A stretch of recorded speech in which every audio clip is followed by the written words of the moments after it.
but for a really long time in my life, I never felt like I was worth defending.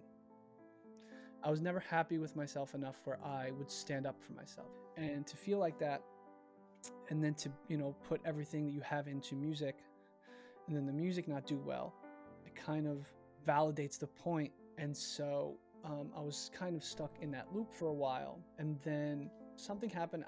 I went away on vacation and I took a poetry book with me, and I realized that I could write stuff that's in here. There aren't many people who are doing music and writing poetry. So once I kind of stepped into that and embraced it, I thought for the first time in a really long time, I'm somebody that the younger me would be like, what's he got going on? At 24, I wanted to be, I wanted to be the greatest musician, the best musician, everybody to hear my work, but I really liked to play music, and I liked to write music, and I liked to write.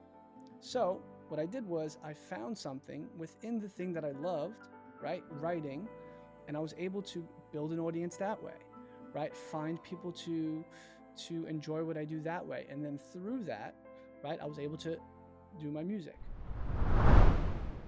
So I don't talk about it a lot on the podcast, but I'm actually a huge guitar player too. Oh, really? Yeah. I started during COVID and I was just playing like 8 hours a day. So I taught myself fingerstyle. I'm really into like learning how to do tabular type of music, Yeah. but I never really have the opportunity to play for people. I Mm-hmm. I learned in college and I got to play for my friends a couple of times, which is a lot of fun. But I've never had like that open mic type of experience like Yeah. you just with the audience. So can you tell me about your first time at Pete's Candy Store when you Oh. played and what that was like to go from what I was describing, being a musician who's just doing it as a hobbyist, to now you're taking that next step in that evolution to actually presenting your music in front of people? Yeah. So that was a crazy year because I was leaving college and I had to go get a job and all that stuff. But I really wanted to pursue music. And I come from, an old school Italian family, and, that's not really a thought or like a even conversation. So I was dealing with a lot, a lot of stresses. I was living by myself. I was away from home, and I knew I wanted to make music. And a lot of the people that I idolized or that I was looking up to at the time, musicians, it's New York City, it's Brooklyn. The way to do it is playing shows, right? Yeah. That's, got to grind, whatever. And so I was like, okay, I'm going to go to my first open mic. So my parents were like worried about me at the time because I didn't want to get a job. I was like sad. I was living by myself. It was a lot going on. So when I told them I wanted to play an open mic, this all came pretty new to them. It was like, I make music. I want to do this. I want to play open mic. They're like, okay, whoa. So we got in the car. We went, and it's deep in Brooklyn, and it's like there's no parking. So they dropped me off to go, and they were going to come in after. So I go in and I write my name down, and at this point, I'm just so like sick of everything. I just want to play music in front of people. I want to see what all the fuss is about. Yeah. And so I've never played with a microphone. I've never got on stage before. And so I went there, and there people are going up, and there's comedians, there's musicians, bands, pretty crazy bands that went up there. And I was just there in like my Knicks t-shirt, and I was ready to play. And the bands that went up there were definitely not wearing Knicks t-shirts. They didn't have any shoes on, and it was a very specific part of Brooklyn that they were in. And so I went up, and it was my turn, and the guy sets up the microphone, and I don't really know what to do with it. Like, I don't know how to adjust the mic stand. I didn't want to look foolish. And so I was like, I don't know what I'm going to do. I've seen, one of my favorite musicians do it before. He stands in the crowd and he plays a song acoustic. So I was like all out of options at that point. I was like, I don't want to go to work. I don't want to do this. I just want to play music. Yeah. So I said, hey, everybody, my name is Pasquale. I'd love to play you guys some songs. And so I step out onto it's like almost like an alleyway like this. And I step out right in the middle. I said, if everybody, would stand up, we'll gather around, we'll have a big sing along. And they all got up, and I'm like shaking. I'm like so nervous, but my voice is like shaking. And I just start playing an original song that I have.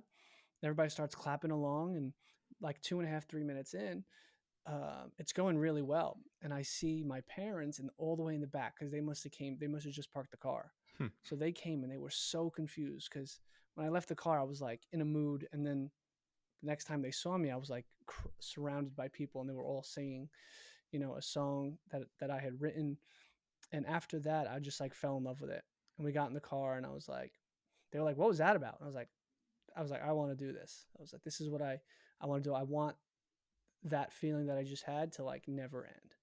So it was very nerve wracking for me, but I'm the type of person that once I have the opportunity and I'm there, I'll go for it. Like I'll push myself to uncomfortable, you Yeah. know, places and do it. If I'm gonna do it, I'm gonna do it. No, Yeah. not half ass it. Oh, absolutely. I know for me, it's those initial 5 seconds or so where I'm Mm-hmm. so terrified when I walk into it. And then once you get past Yeah, that wall, it's the most enthralling experience ever. yeah. And yeah, I wish I've had that experience with music, and I want to have that one day just because music is the thing that unites us all. Oh yeah, It's universal. It's beautiful. Life would be tragic without yeah. the beauty that comes with music. And you don't And realize how much music is around us, right? Church no, it's bells, everywhere. things, right? Especially if you're in New York, it's the birds outside, it's the subway going by, it's everything. Yeah, Everything can be music. it's And I want you special. to, yeah, it is completely special. I want you to talk about this story that I saw where when you were graduating from college, you applied to work at a music company Mm, and they told you that they didn't want to hire you because they didn't think you were in tune enough with the industry. yeah. What does that even mean? And how do you go about reacting to that? So it was frustrating. So I interned at a company during college because you have to do internship Yeah. credits.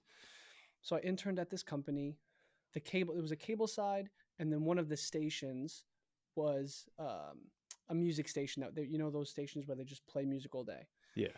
And so I interned on the cable side, but it was all under one big company. And I interned there. I did 2 summers there. The bus to the train every day. I would sit outside that office on the sidewalk and just eat hot dogs for lunch. Like it was a very like interny type of thing. Like I didn't want to be there, but I had to be there, and the commute. And so I did 2 years there, and then I graduated. And even though I wanted to pursue music, I still needed to like support myself because I wasn't going to my parents saying, "Hey, like support." You know what I'm saying? Yeah. Like I understood what I had to do.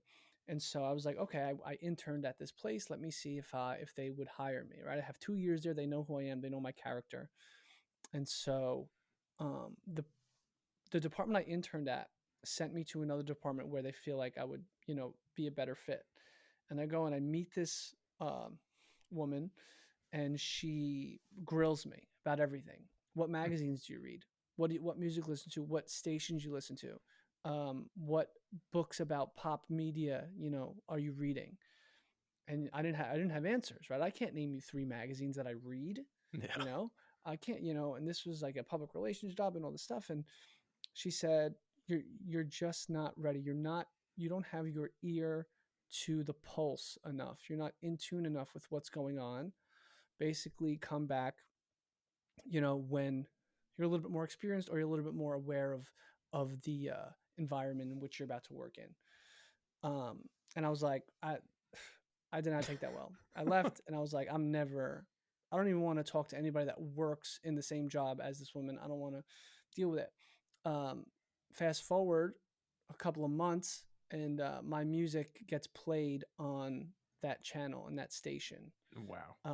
So that woman who was, I guess, I don't know, it's not her fault, but she, didn't hire me, and it motivated me to just pursue what I wanted to do more. And they played Yeah. my music on the channel that she works at. So who's got their ear to the Yeah, who's got pulse their ear to the now? meat? That's such a crazy statement to make to a kid too. Yeah, Just because even in any industry, how can you truly have your pulse on anything, whatever that means? You haven't been in that world. You're just exactly. coming into adulthood, and Especially in like the public relations, pop media, like yeah, the pulse is like constantly changing. So yeah. it's And there's so many genres, there's so many different niches of music. People have different tastes. How could you possibly have a universal pulse? Of course, there's pop music and what gets played on the radio, I guess. Yeah, But uh, do you really want to be involved in that? I don't think so. I wouldn't want exactly. to be. I It want was to a, have my it was own a, yeah, sound. So when exactly. you're crafting your own sound, you recorded your first EP in a closet. Yeah. So can you describe the actual process of what it is to record music? Because I think a lot of people hear artists talk about how they first did it, but they actually have no idea what goes into it. Yeah. So I had a friend named Pete, and I have a friend named Pete. He's still one of my very best friends, and he was in a band. And so your friends' bands are like the coolest bands ever. Like I love all the shit that they made. It was awesome. So when I started writing music, he was the person I wanted to play it to, and so I played it for him, and he was like, "Wow, this is really good." And if he told me it was bad, I probably would have stopped because he was like, Wow.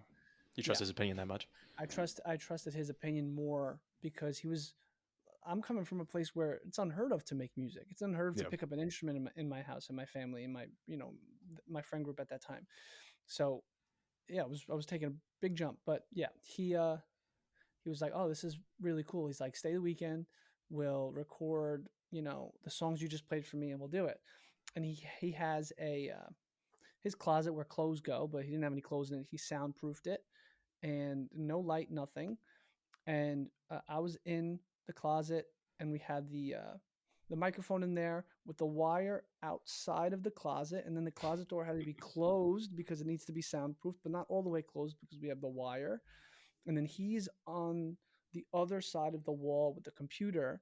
Now the problem we had was um, when he would tell me to go, right? He would have to scream it because I'm in a soundproof closet. So he's like, "Go," and I don't hear him because I'm in soundproof thing. He's like, "Go," and so we did that for a while, and then it got like in the middle of the night, and like his parents are home, his sister's home, so he's like, he couldn't yell anymore. He had to like bang on the. He was like, "Go, go, go," and so we recorded it. And I remember after we recorded it, we went to the diner, and we were like, wow, this is amazing. This is what those stories you talk about. Like, this is great. And that was my first ever EP, and it's still on the internet now, and it is just not good. And I remember some kid like tweeted that like it made his ears bleed. Oh But boy. yeah, but that's the thing though, like because I was not very like I'm not a very confident. I wasn't a very confident person, but like I think you love something when somebody says that to you, and not only does it not make you want to quit, it makes you want to do it again. Yeah. So that's how I knew that I was really into this and wanted to do it. But yeah, Yeah. recording in the closet, not fun or easy, but necessary. Oh, absolutely. I mean, right now I'm in the corner of my bedroom, my childhood bedroom. Hopefully one day we can graduate a little bit, but you gotta do what you gotta do. Yeah, do what And you got. I'm in my basement, my guitar room. yeah, and I listened back to my first podcast, and I'm just like, oh boy, like it's Yeah, it's bad. growth. It's It's growth, gross, but right? you have to do what's gross to get to the reward.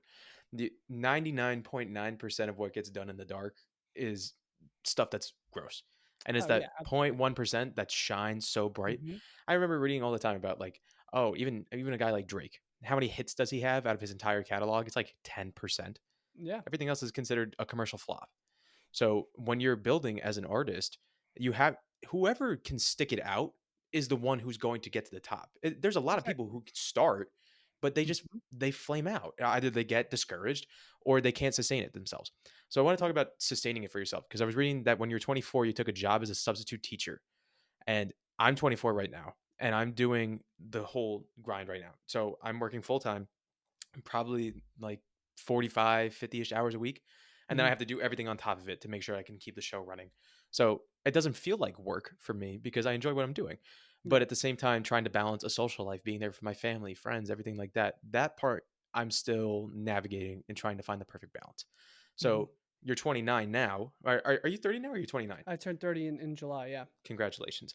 Thank you. So Appreciate that. you're a graduate of the 20s now. So Yes, sir. how did you go about finding that balance for yourself if you did or maybe you haven't but what was that journey like from the beginning to now? So I have family that works in education as teachers and things like that, Hmm. and so obviously they're, uh, you know, destined to push you in that direction.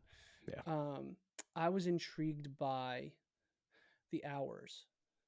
I when I knew I was able to work at a place that was close to home at the time when I was, 24 years old, Yep. and I knew that I wanted to go to the city every day and play music, and I couldn't do that for free, right? I didn't want to do that for free, you know. I had to do things that maybe I necessarily didn't want to do, but if I was going to work, I wanted to work where I was able to get out of work and then go into the city and play music.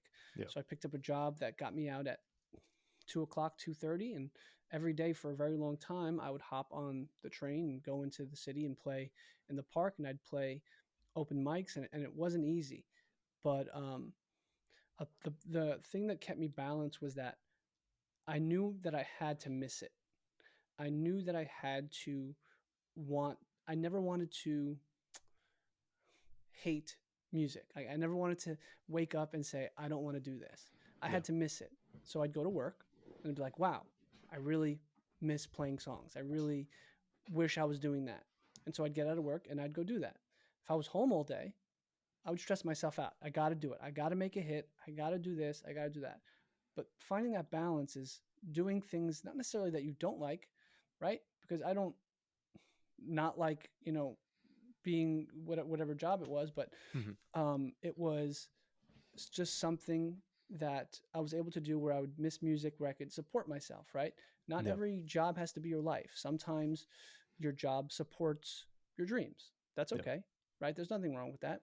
And so finding balance in the things that um, you necessarily might not like to do, right? There's value in it. Like there was a lot of value in me working because I knew I had to miss what I wanted to do, but I Yeah. want it drove me and it supported me, right? I was able to buy new guitars. I was able to do this. I was able to have a social life, right? Because if I'm home all day and I'm not making money and I'm not, I could go play music all I want, but maybe I can't see my friends, Hmm. right? Maybe I can't give an envelope for my, friend who's getting married. You know what I'm saying? Yeah. So that was key for me. That was, finding balance was important, and that's how I did it. I'm interested to hear what you think about this. For me, one thing I'm struggling with right now is I go through cycles of not believing in myself.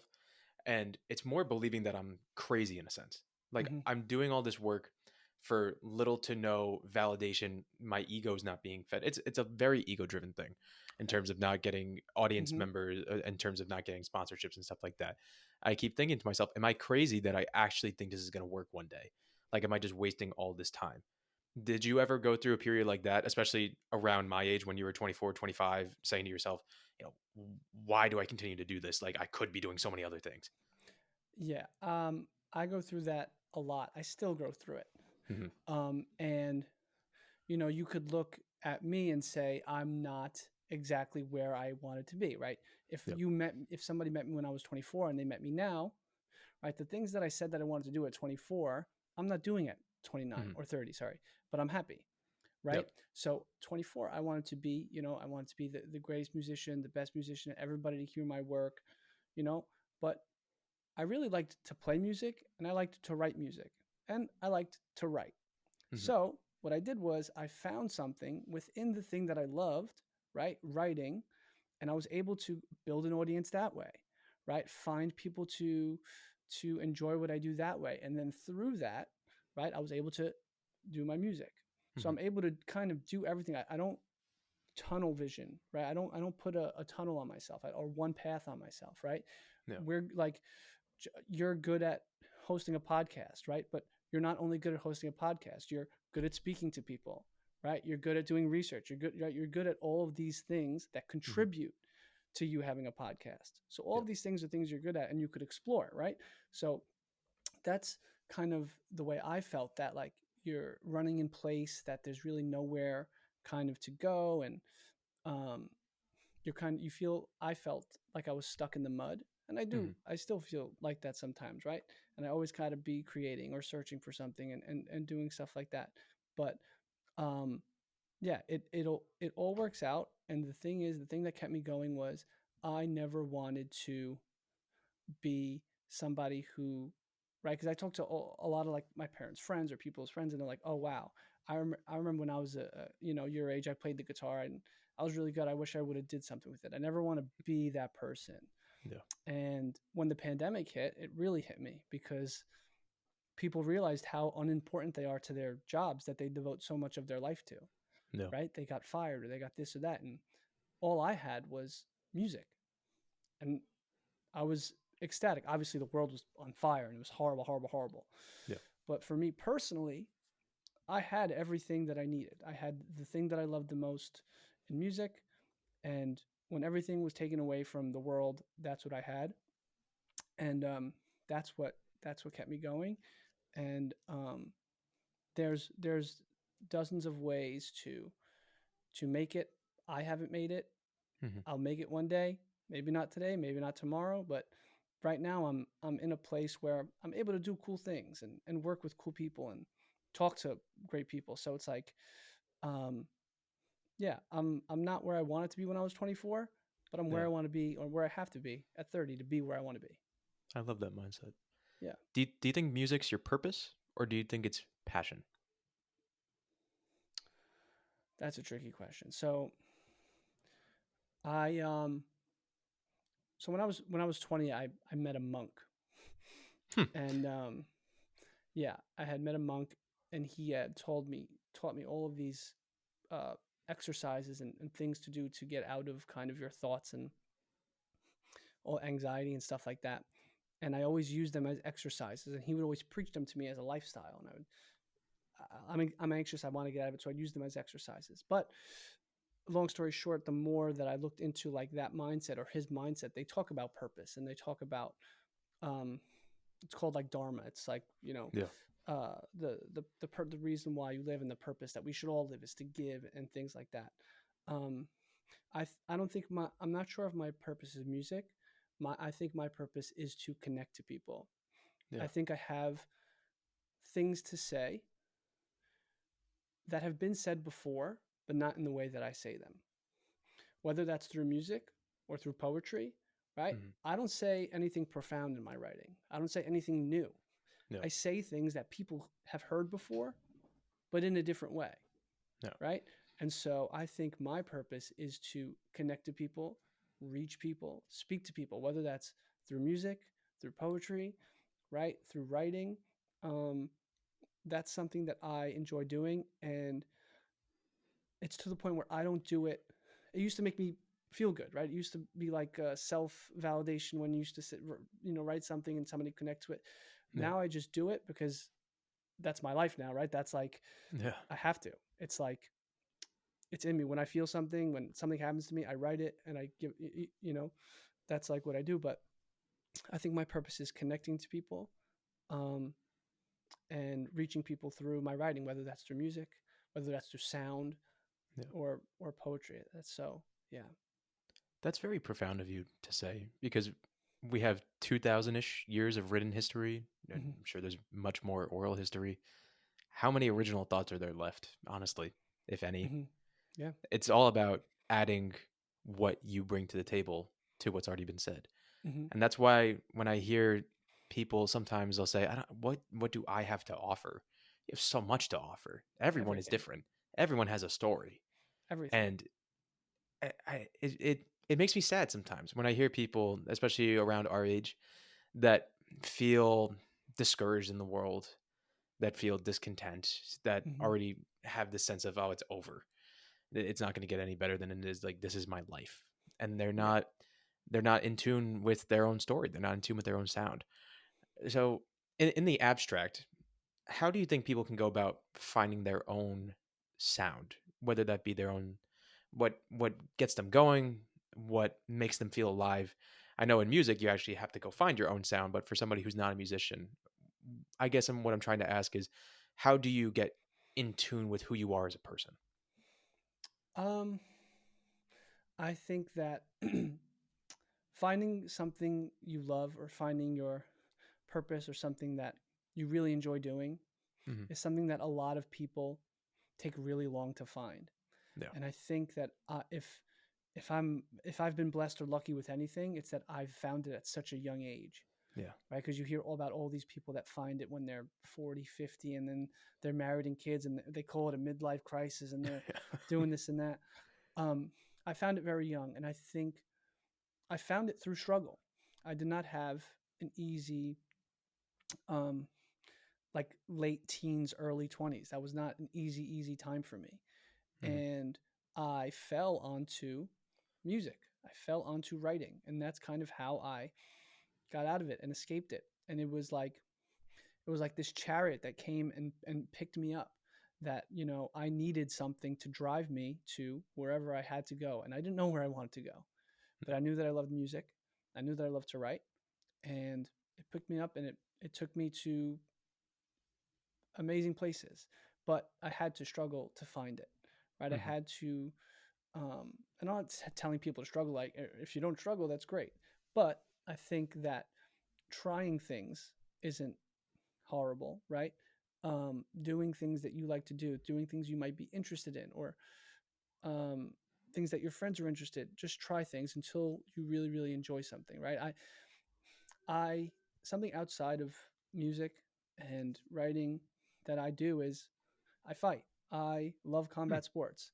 I box. I take jujitsu. Like, I'm 3 or 4 days a week. I'm in the gym, either whooping ass or getting my ass whooped. Like, that's something that I do. And if you told me at 21 that I would like that or enjoy that, I'd tell you you're crazy. But Yeah. something happened to me. I think somebody like broke up with me or whatever it was, and I always loved UFC or MMA, and I was like, I'm gonna go to the gym and see what's up. And then I Hmm. took a jujitsu class, and I was like, some guy like folded me into a pretzel, and I was like, I gotta learn how to do that, and I fell in love with it. And Yeah. it's such a healthy balance for me to like have like this soft kind of vulnerable side, and then go and um, be present. So, Yeah. uh, so to answer your question, I think it's just find what you like to do, try things, right? You never know if you're gonna like something unless you actually try it. And it's so corny, but it's so true, It is right? completely true. There Yeah. and there's a lot of things that people do now uh, which we turn our nose at or laugh at. But those Yeah. people have careers in those things, right? Like, Yeah. oh, that guy looks foolish, trying on his clothes every day and filming it. It's like that guy has like 6 million followers and gets all his clothes for free. It's like Yeah. you would love to do that, but you don't because you're scared of what other people would think. So it's like finding your sound is finding what you like to do. And once you find that thing, you don't have to stay with that thing. I found music, and through music, I found books. I found, Yeah. writing other things. I've worked with fashion companies. There's an amazing um, fashion designer from where I'm from. His name is John Scafidi. Okay. And he runs At War, and just, a great clothing brand, like a great guy. So I actually mentioned to him that I was coming on this podcast, and that I'm Hmm. going to drop his name to you. So hopefully you two can connect, Yeah. because That'd be awesome. um, you guys would have a great conversation. He's a great guy and super smart and super creative. So, Yeah. but yeah, whether it's fashion or writing or music, find something you like to do, and find something to stand for, Yeah. I and was do it. actually the last conversation I had, it hasn't come out yet, but it probably will come out around the same time as this one. A kid I went to college with, we never really spoke, but we just connected, and he was a lacrosse player, and he actually just got into fashion himself Hmm. because he wanted to take that step and connect with a part of himself that he'd been suppressing. Yeah, So now he has a whole fashion brand built upon mental health. Um, that's incredible. yeah, it's a really cool story, and he himself has a really vulnerable story where he went through a period of severe depression, like suicidal ideation, Hmm. and he got out of it, and now he's chosen to take that dark period of his life and turn it into a source of light for other people, so that they Yeah, never have to go through that experience. that's a So gift. it is a gift, and I think, yeah, you're doing that too with your music and your poetry. Hmm. You know, I we only get, and when I say we, I mean 99% of people, probably Hmm. more than 99, yeah, like 99.999, get a little corner of the universe that we get to impact. Hmm. Nobody is making everlasting legacy changes on the world. Yep. Um, that's just how it is. And it's how you go about those connections to the ones that we love and the ones that are in our life that really matters. Those are the people you're going to impact. And that's what I think is legacy. Yep. So, is there any example that you can share just of how music or poetry has changed a relationship in your life for the better. So a few times, I so I may come off as this very like open person and things like that, but I'm for the most part I'm pretty reserved and pretty closed, unless like you kind of really get to know me or like it's a setting like this. Yeah. But something I never was ever open with my family. Hmm. Like I have friends that I'm open with more than like my family. Yeah. Um, that used to be the case. And then, you know, you write music and they kind of get a glimpse into what, what's in your head. Right? I became closer with my sisters once they moved away because people get moody, you come home and you just I don't want to be bothered, right? So Yeah. when people move away, you deal with them on your own time, so the relationship gets stronger. And so my family never really peeked into kind of what I was doing. I never told them, so that's how they would get it through the music. And so when I put out the first book, it was a combination of the things that I wrote from the age of 17 to 27, whatever it was. And they had seen a lot of them before. It was more like it's more upbeat. The first book, it's more like young, silly, kind of dumb love kind of thing. So there was depth to it, but there was really no. And so they loved the book. They shared it. It's their brother's first book, their son's first Yeah. book, and then the second book came out, and the second book is a little bit more deeper than surface level. It's a little bit more sad, I guess you could say, or more mature, Yeah. and that kind of I think made uh, my family kind of understand a little bit more uh, what what I go through, what goes on, like the way that I handle things, the way that I deal with things, right? I take things Yeah. to heart, you know. Um, Somebody could leave me, and um, I'll write 100 poems, and 99 of them would be, bad talking me, opposed to the Hmm. person that just left, Yeah. right? So it's like I'm pretty hard on myself, and so I think that having these books and having my family read them are, you know, healthy for the relationship that I have with my family, because to this day, like I'm still not like the most comfortable like opening up to like my mom or my dad or my sisters, and Yeah. so this is a way for them to like peek in. Yeah. Um, so I would say it like altered that relationship for the better. Um, and then each book kind of has a poem for my one of my nieces. So Yeah. the first one was I for noticed one of that. my, Scarletta, and the second one is for Emelina. And hopefully one day when they're old enough, they'll understand that, and that'll be for them. So yeah, um, it alters relationships, in good Yeah. ways and bad ways, right? I imagine that if people, aren't in my life anymore, and some of my stuff is pretty specific, so I'm Yeah. sure those relationships were altered. But yeah, Have you ever thought about leaving your family? Doing the classic movie type of chase your dream and you're away from your family, or are you grounded in family? Because I think that's an element of men, especially, that we're losing. That we don't have the same familial values as generations before us used to. have I thought about it? I used to say it all the time that I was Yeah. going to pick up and go to LA, a big city. I didn't want to be here, right? There was nothing for me here, Hmm. right? There was nothing left for me here. I played the shows in New York. I did, I've lived in Brooklyn all my life. I wanted to see more. I wanted to go and be the person with the guitar on his back in the apartment, and maybe I would wait tables and live like I would in a movie. Hmm. Um, and I'm not sure when that changed. I'm not sure if this changed it, but I'm not sure when it changed. The pandemic.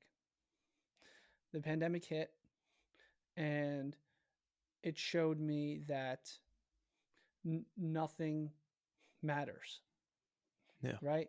The richest people in the world could die. We knew people, whose family have a lot of money, who we've always not idolized, but we've always saw as like, oh, of course they're there. They have a shit ton of money. Sick in a hospital, can't walk anymore. Like, it's so crazy when life happens that you really can't control it. And it wasn't until then, I think, where I said, um, yeah, I don't care what I do. I want to be here, right? I want to be with my family. And then whatever I have to do, you know, could happen after. But No. for the future, I want to be with my family because I never want to say I wish I could spend more time with them, you No. know. And then my nieces came, and it became a lot harder to even mutter the sentence that I want to be from family, right? You just want to be closer to them. So, Yeah. um, have I thought about it? Yes. I'm just not the type of person for that. I'd rather have my family and something I love to do than something I love to do without my family.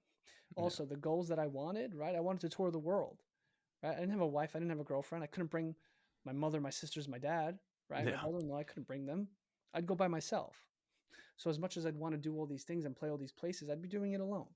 And as No. you get older, right, I realized that I don't want to do anything alone. I'd rather do what I'm doing now, right? And have, my 11, 12 friends in my backyard celebrate the release of a book that I put out with my family No. than like be in a hotel room, by myself. So it's like as I've gotten older, I've understood the importance of family in general, just family in general, not necessarily my family, but like the importance of having family and stability. No. Um, so yeah. I do too. It To me, I couldn't agree more with everything that you just said, Yeah. because I wouldn't want to go through this life just missing out on what matters most to me. That's the Hmm. people that love me. Yeah. Um, and I don't know why any of us would want to deny love. It's crazy to me that some people will willingly deny love in pursuit of money, in pursuit of attention, in pursuit of everything that's fleeting in the world, Hmm. just to have 5 minutes of it. And Yeah. it's crazy to me. Yeah. It is crazy to me. And they chase. So I was reading something. So success and happiness are two different things, right? Success is wealth and money and cars and all this shit. Yep. And happiness is like joy and love and pride and all this stuff. And when you chase success and you get it, we hear so many stories of people that search for happiness after they've gotten success. And Yeah. it's difficult. They struggle with it. They can't do it. Right? How many rich people do we know? How many, comedians and musicians do we know that just can't find happiness? So they Yeah. do not great things to themselves. So, Yeah. so not working backwards, right? Not finding success and then happiness, right? But become like finding happiness and then, you know, that will lead to success, right? And Yeah. then you define your own success, right? Like I think Yeah. I'm successful. I've done things that a lot of people can't say they've done. Well, And I haven't and we'll even never done do. like, Yeah. Yeah. and so it's like, am I a multi-billionaire? No. Do I have the nicest car? No. But it's like I do cool things. I'm happy when I do it, right? I'm joyful and I'm still able to do these things. But I think if I had it the other way around, um, I just wouldn't be happy. And like there are times in my life where, you know, it's like you could give me $300,000. I don't want it. I want my Yeah. friend back. Give Yeah. me $300,000. I'd rather her walk through that door. You know what I'm saying? Like for me, money, I'm good without it. I'm good with the things that I have, and I'm grateful for the things that I have, and um, I'm lucky that I'm so aware that you too. Like we're so aware of Hmm. things because people Yeah. aren't aware of how good they have it or aware of their situation. So that's why they leave their families because they just don't know how good they have it or what that means to them. So Yeah. to understand that is a gift in itself. Yeah.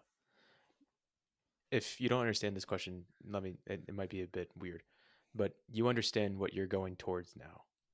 In the past, we're talking about literally running away, but was there any aspect of your character or any emotions that you had to build that awareness up to see that you were actually running away from?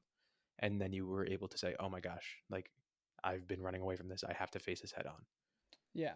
Um, so I have a reputation amongst my close friends of being too nice. Mm. My friend Alexa will tell you that I'm way too nice and that people have done me wrong in the past, but I've let it go because I'm way too nice. And that's true, right? I don't want to ruffle feathers or anything like that.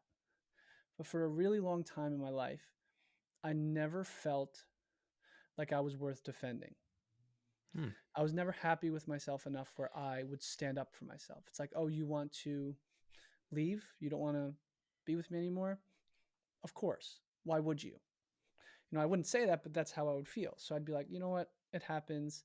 And to my friends, I'd be like, it happens. That's life thing. People come and go. But to me, it's like, why would you stay? Like what's here? And so for a really long time, I struggled with that because I felt like that for a really long time. Yeah. And to feel like that, and then to, put everything that you have into music, and then the music not do well, it kind of validates the point of like, why would they stay? You're shit at this too, Yeah. you know? And so I was kind of stuck in that loop for a while. And then a switch happened. Something happened. I went away on vacation and I took a poetry book with me, and I realized that I could write some of the stuff that's in here. And once I was able to like express myself more and realize that I was running away from something great, right? Like Yeah. growing up, I always wanted to be somebody else, right? I'd watch a movie and automatically, oh, I'm that guy, and I'd go to school and I'd act like that guy. Yeah. I'd watch wrestling. I'd go to school, oh, I'm The Rock, and I'd go to school and I'd walk like, I wouldn't tell anybody I'm The Rock, but I'd act differently. Yeah. I always thought other people were cool, but I never really bothered to look, at myself. And so I was like, instead of looking up to people and like wanting to dress like people and stuff like that, you know, there aren't many people who are doing music and writing poetry and like doing jujitsu and like there's not a lot of people doing that, right? Yeah. So once I kind of stepped into that and embraced it, and once my friends started to embrace it too, right? Once my friends were cool with it, right? Because you want your friends to like everything you do and like you as a person. So once they kind of got on board and were okay with me like being original and being myself, I thought for the first time in a really long time, I was like, I'm cool. Like, Yeah. sorry, I'm somebody that the younger me would be like, what's he got going on? He's Yeah. cool. Look the way, Yeah. even from the way I dress or the way I write or the aesthetic of my page, right?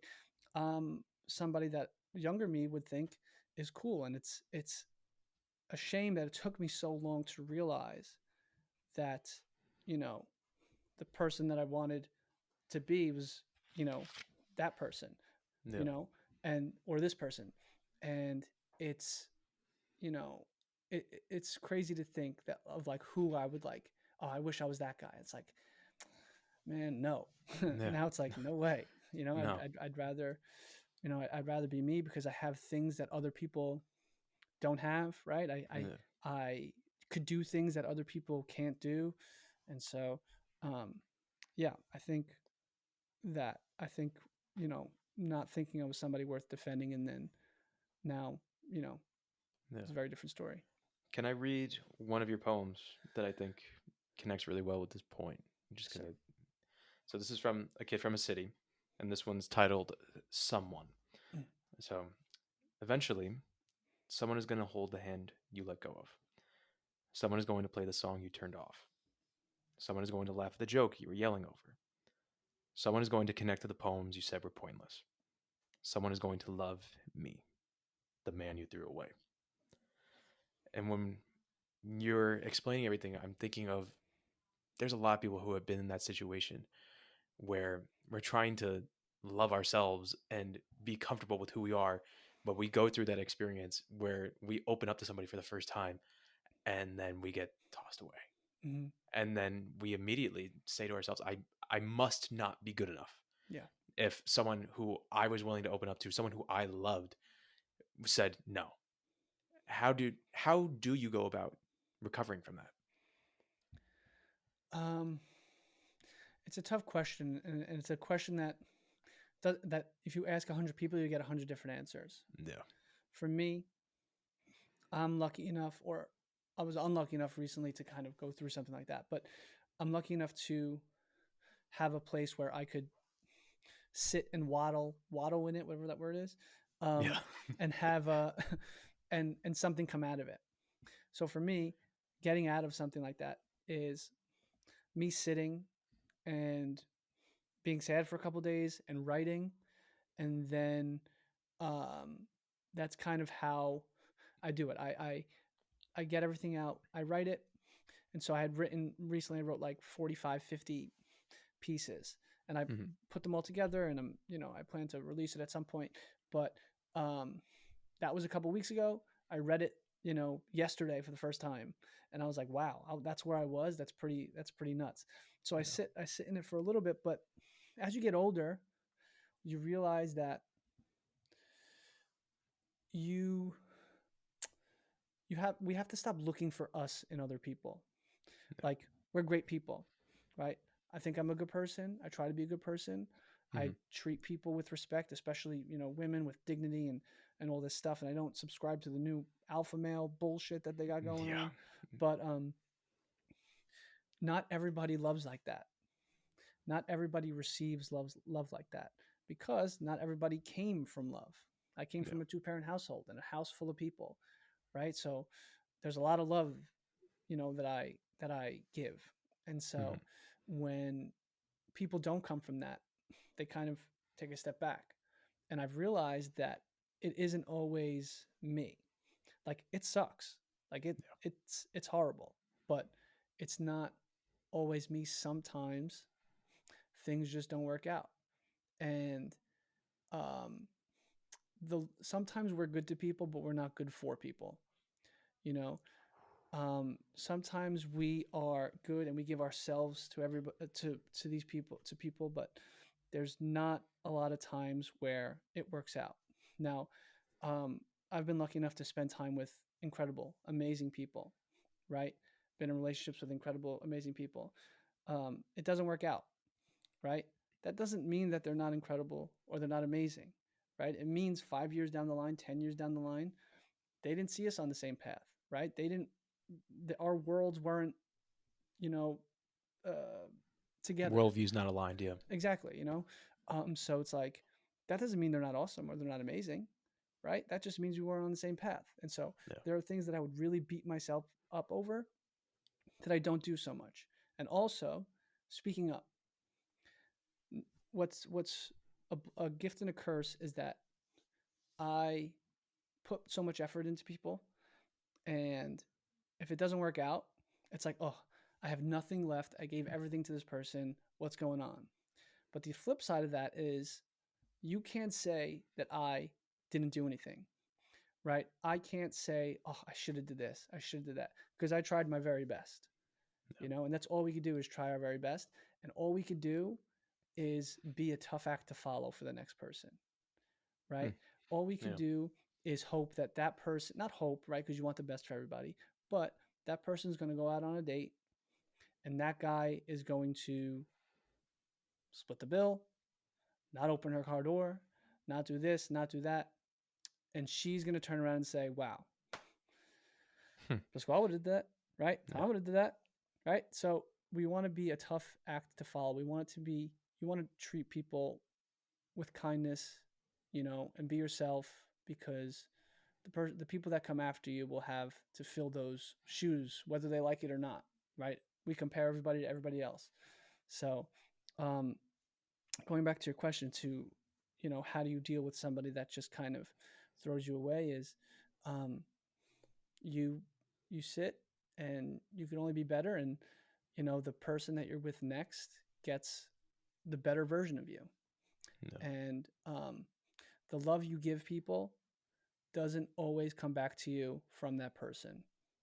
So just because you gave love to somebody doesn't mean it's empty. It will come back around from somebody else, from somewhere else, right? So one thing you don't want to do is become bitter towards anything, right? You don't want to Yeah. be somebody that's like, oh, of course it's not going to work out. You don't want to be negative, right? Just because if you're negative in one space of your life, it's like poison; it carries over.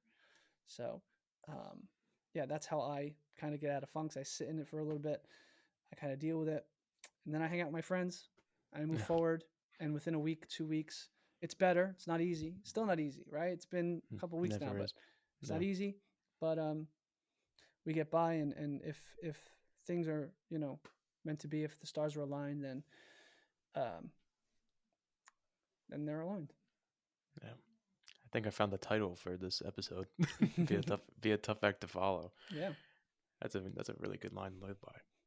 I've never heard that one before, honestly. Really? I I don't know. I don't know. Maybe I'm just I think I just naive or I think I something. just winged it. Yeah, I think I just winged it. It's just I off really the like that. head. That's gonna sit with me for a little bit. It's true though, right? It's true. You have to, It's right? 100% true. I What I think about when you say that is there are two types of reactions that you can have. One, like you said, be bitter, and then what does that do? Right? It takes energy to be negative. Yeah. It does, and to emit that negativity to other people. Hmm. It's pretty effortless, I think, for normal, rational people to want to help other people and be nice to other Yeah. people. Why wouldn't you choose that option? Like, you have no idea what other people are going through. And even if Yeah. they try to explain it to you, you still really won't because a lot of people are reluctant to fully open up. Hmm. So if somebody even tells you that they're going through a tough time, of course you're going to want to help them out. But if you just see a stranger and you have no idea what's going on in their world, do something nice for them. Yeah. You and I have met today for the first time. And, I've gotten to hear your story for an hour and I love it. I really hope that we stay in touch. Yeah. Of But course. it's just the tip of the iceberg. I have no idea if, you've been to all these countries, all these experiences that you've had, if you've been here, if you've been there. My kitchen can be on All fire. And literally, there's so many things that could be going on. But all that matters is right now, everything that we've done throughout the course of our lives has led us right here to this moment that we're sharing with each other. That's a crazy thought to kind of have. It's pretty wild. Yeah. And why would you want to squander that opportunity by being negative or letting that pass by without trying to make the most of it? Yeah. I think that's a Open your pretty good eyes a little mindset bit. yeah, pretty good mindset to take into any interaction you have. You have no idea what someone's story is. And we are big offenders that we as a society of judging books by cover. Yeah. So, And the effect you have on people, right? Whether we like it or not, people have, you know, uh, an effect on us, right? Like we're, no. you meet people and you're gonna have an opinion of them based on, if I um right, if I meet a chef, I taste his food, right? I eat a cheeseburger. The next time I eat a cheeseburger, I'm gonna say, I don't know if it was as good as this one, right? No. We have the tendency to just do it naturally. So if you're gonna leave an impact on somebody, you want to leave a positive impact on somebody, right? And No. the other thing is too, we have to believe people. When people give us reasons for leaving or doing things, we have to believe them. I had a really bad habit of taking a reason somebody gave me for not wanting to be in my life anymore and driving myself crazy and trying to flip it on myself, I do right? the same Like, thing. even, like if I run a restaurant and a girl comes into the restaurant and I give her a cheeseburger and she tells me, "I'm not going to eat this. I don't like cheese." That's why she's not eating the burger, right? She doesn't like Yeah. cheese. I'd convince myself I'm a horrible cook, right? So she's up the street getting a burger without cheese. My kitchen's on fire. I haven't eaten in 3 days, right? She doesn't like cheese. I'm not a bad cook, Yeah. right? So we have to believe people. We have to. That's all we could do because we'll drive ourselves crazy if we don't. You're yeah, I like you. I'm just sitting with all your thoughts, dude. And you're wise, and I know uh, you're older than I am, but you're still so young. you're you got a lot of wisdom that's been shared, and People's I really do Yeah, appreciate that. I thank you. People, because I'm not smart. I, People tell me I'm wise, and I don't know really what that There's a difference means. between Yeah. wisdom and intelligence. I think wisdom, people will say wisdom is experience and Hmm. how much you've gone through in life. I think wisdom can also be attributed to how much you pay attention. Like, you don't have to Understanding. have these grand experiences to be Yeah. wise. I think if you just actually not like overanalyze to the point like you were just talking about that you're like, oh, I gave her cheese, so this and this. I thought all these thoughts, but if you actually just pay attention to what's going on in the world, there's so much going on all at once, and so many people are just willing to let it go by without even paying attention Yeah. to it. And so many people are worried about other people. You and I could walk past each other, right? And I'm so worried about what you're thinking of me, of what Hmm. I'm wearing. And you're so worried about what I'm thinking of you, Yeah, right? Neither of us care what each other are wearing. we're thinking about what you're thinking about me. No. Right? So it's like it doesn't really make sense because everybody's just in their own world and there's no really understanding of what's going on, you know? No. I want to finish with one more poem from the second book. Just because I read this and I thought it was so profound, and I think it encompasses a lot of the themes that we're talking about. I'm interested to get the the poet's commentary. So this is from the second book. This is July Baby, and this one is Paper Prayers. So if God was to shuffle through all the prayers he received, he would find countless New Yorkers asking for the Yankees to win a 28th ring, that's for sure. He'd see a copious amount of civilians asking for more money, and a few people who don't know how to drive asking for a car. He lay his eyes on some of his creations, scribbling to him for freedom, and others for creativity. Sat well behaved and woven into stacks of paper, he'll find 10,950 prayers signed by me, telling him that I know one day he'll want to meet my whole family, pleading with him to call me first. Because if he doesn't, I can't help but think I would show up unannounced. What's the backstory of that one? Um, so so that number 10,950 is the number of days I've been alive. That's like Hmm. I like Googled it at that point where like when I wrote it. But I have friends. I have a couple of friends in my close friend group that lost their mother at a very young age. At we were in college, and my friend came and told us that his mother wasn't going to make it in our dorm room. And at 18 years old, 19 years old, how do you deal with that? So we like took him to the diner and we like ate French fries. It's like we're not equipped to deal with this, and and I'm empathetic. I have the tendency to put myself in people's shoes a lot of times, and I don't know how people handle the loss of siblings or a parent. Um, I like to think that I'm tough or strong, and I can't help but think that I'd completely buckle under those circumstances. Mm-hmm. And people don't know how brave they are for continuing on after that. Um, I don't see a joyous life after, God forbid, something were to happen to any member of my family. And so that poetry is obviously a big dramatization. So that's saying, if you dare call my mother, father, or sisters or brother in law early, I'm coming with them. And Yeah. you're going to have to hear from me. You know, um, will that be the case? I don't think so, right? We have too much, people need us here. And, two people leaving isn't beneficial to anybody. No. Especially, I know that I could help so many people. But uh, yeah, people don't realize how strong they are for continuing on after losing a parent. I'm always amazed by people who do that. Um, I was with somebody for a little bit who had lost a parent, and just hearing or seeing them speak about them, it's just, you know, I was Yeah. enamored just by the strength that they didn't even know they had. Right? Yeah. It's like I can't imagine what you're going through, but like they're good, and like time heals all and Yeah. things like that. But for me, writing that was just I can't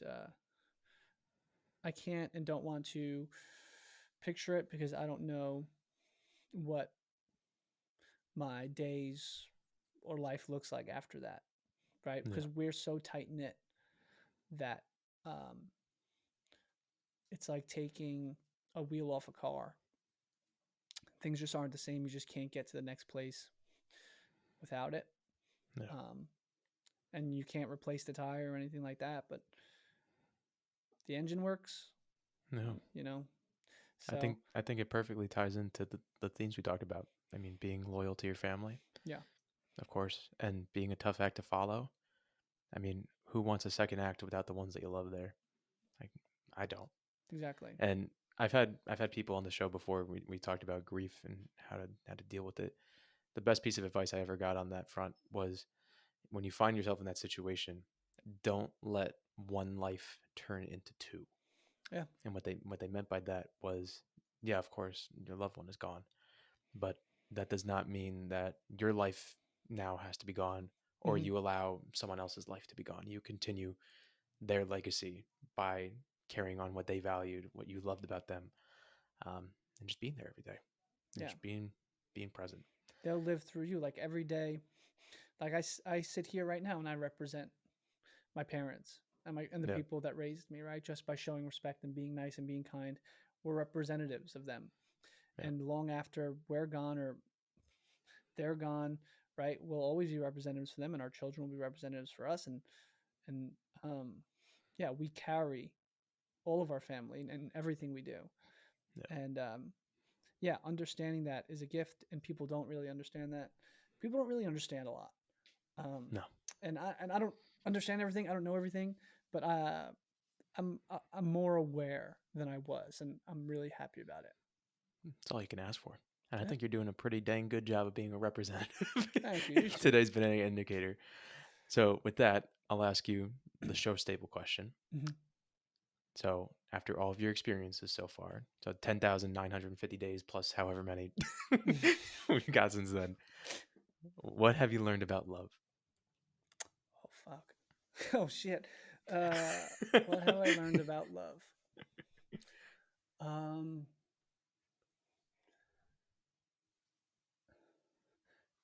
I'm gonna take a second.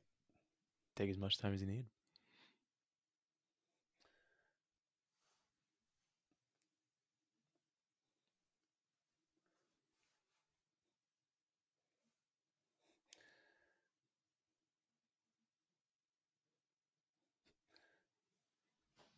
Okay.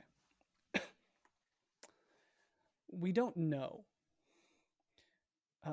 Some. All right. So what I've learned about love, we don't know what it is, and we feel a glimpse of it sometimes when we're in relationships, and those relationships end, and there's a reason why we get back into relationships and find new relationships.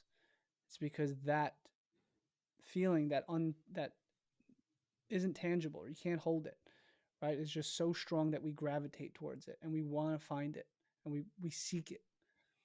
And there's different types of love. There's love that you lose, right? When people leave you, but you're embraced by a different type of love when your family's there, right? Um, I've learned that love is not always kind, but like a parent or a guardian, right, will guide you to the places you need to be. That's not just romantic love. That's all type of love, right? Because I live through love. Right? I am kind to everybody. I love my family. I seek love in relationships and things like that. And so it pretty much dictates my life, and I think a lot of other people's lives. Right? Mm-hmm. We want we've felt love from our family and things like that, and so we want to bless other people with that feeling, right? Yeah. Even from strangers, right? You could feel some sort of love. Um, but I've also learned to love kind of who I am, right? Or learning, you know, and that um, we're not the things that happen to us. And we hear that a lot with trauma and mistakes and things like that. You're not the mistakes you make. I'm not qualified to deal with that. What I could say is, we're not the things that happen to us in the good sense. If I'm in a relationship and I've been lucky enough to have a healthy relationship, I'm not that relationship, you know? I'm generous, I'm kind, I'm smart, right? I'm caring. I'm all the things that contribute to a healthy relationship. If I Mm-hmm. attach myself to the relationship and it sinks, I'll sink with it. And I've had to swim to the surface way too many times to understand that if I get a job promotion, right, that job could go underwater, right? That company could go bankrupt. Mhm. But that doesn't change the fact I'm driven, Yeah. I'm motivated, I'm a hard worker. That's why I got the promotion. I'm not the promotion, I am the person that got it, right? So once we understand ourselves and we start to show love to ourselves, it's easier to receive love from other people, right? Be the energy you want to attract, be the change you want to see in the world, become the person you want so badly to be with. Because if you sit at dinner every night and you sit, and um, you set up two plates of food, right? That's depressing, right? But Yeah. if you sit there with one big plate of food, right, eventually somebody's going to come and sit next to you. Yeah. There's a difference. There's a difference between being alone and being lonely and being in solitude, right? There's a difference between um, somebody that sits by themselves and watches TV and does all these things because they're not with themselves, right? We could take two people that stay at home all day. One person's painting, making music, and writing. The other person's watching TV. One person's living with themselves. One person's not. There's a difference between loneliness and solitude. And once we start to love ourselves, we can love everybody else. Don't just be good to people that are good to you. Be good to everybody.